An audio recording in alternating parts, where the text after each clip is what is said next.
come over here tonight to tell you that you are God's children.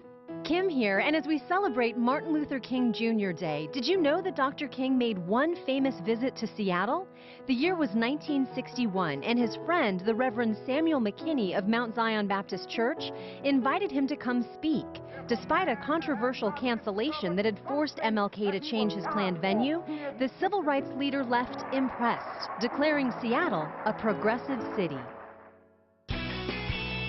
Good to have you with us on a Monday night. We're at Teeny Big's Lounge. And we are constantly monitoring social media here. It's been going bananas with the Seahawks stuff. Yeah. A lot of you guys posted pictures on our Facebook page last night and this morning about how you were celebrating the game. Keep them coming. We love that stuff. Yeah, some of those are great. Yep. You know, one of the Seahawks' biggest fans is a writer named Danielle. Danielle Campoamore, who made waves recently when she blamed Seattle's lousy dating scene on the men. Danielle Campoamore says it's the men. I think they're a little afraid and timid. And Danielle's not the only one who feels this way. Yeah, it would be nice every once in a while if a guy approached a girl more often. But Danielle is the one who actually wrote about it. In a Seattle Times guest editorial titled, "What's Wrong with Seattle's Dating Scene?" she called out Seattle men as shy, timid, and seemingly incapable of striking up a conversation. And when she did, kaboom!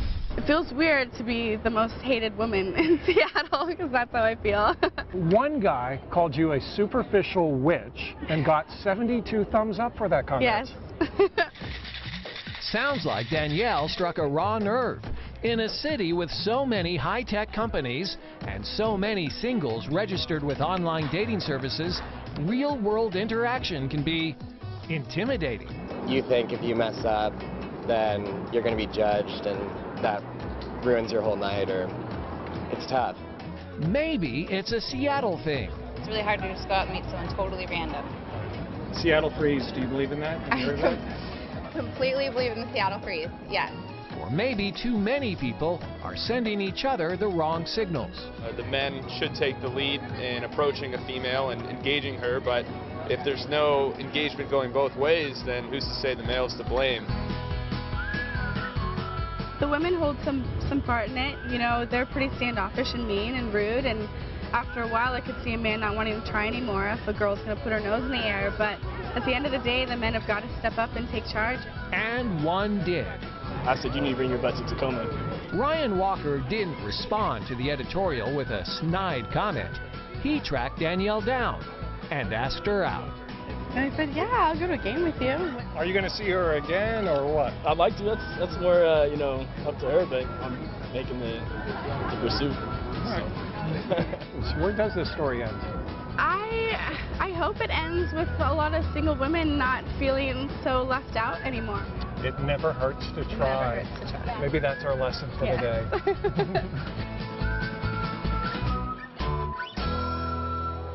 All right, this update, Daniel has actually met a guy. Oh, good for her. This is he right here. Golf His name clap. is Jed. He's from the Midwest, so she still has a problem with Seattle guys. Makes sense. That's nice that she met someone. You know, Yes. if they were to get married and have kids, something that a lot of us don't like to think about is getting our affairs in order, but we need to do it. And a Seattle mom is trying to make it easier for everyone. Chanel Reynolds never set out to meet the man of her dreams, but she found him anyway in Jose Hernando. He was loving and charming and funny. The two married, had a family. Their whole lives were ahead of them. But in July 2009, Jose suffered terminal injuries after the bike he was riding collided with a van. I remember saying to the social worker on the phone, keep him alive until I get there. Jose's untimely death not only left Chanel devastated, it also left her with a huge mess. There was an overwhelming tsunami of paperwork that hit me, and there were lawyers to talk to and insurance people to talk to and hospital bills and this giant growing pile of very confusing things. Like many families, Jose and Chanel started preparing paperwork in case something happened to them, but they never finished it. It turns out that over half of Americans don't have wills, and over half of Americans don't have their financial scene together or their long-term planning stuff taken care of. Now Chanel is taking the things she learned from her loss and sharing them with others. The website was my attempt to take a giant elephant that was sitting on my chest and kind of eat it one bite at a time. All of the information that's on Get Your Shit Together on the website is the process that I went through. From wills to life insurance, her free site covers most anything one needs to know, including the tough questions like, what happens to the kids? It's pretty intense to think about who's going to, make your kids' lunch for you if you can't. When you do write it down and you do get it done and you do have that conversation with your partner or your parents or your spouse, the overwhelming sense of relief that comes to you, they want to know that there's a plan. They don't want to hear that they're going to live forever. So what's the name of her site that helps you get these important affairs in order? GetYourShitTogether.org. The name may be controversial for some, but for Chanel and many others, it couldn't be more clear. They're the words that make the most sense to describe the urgency and the emotional feeling behind this. I don't know that people would be as interested in looking at a site that says, pull your act together.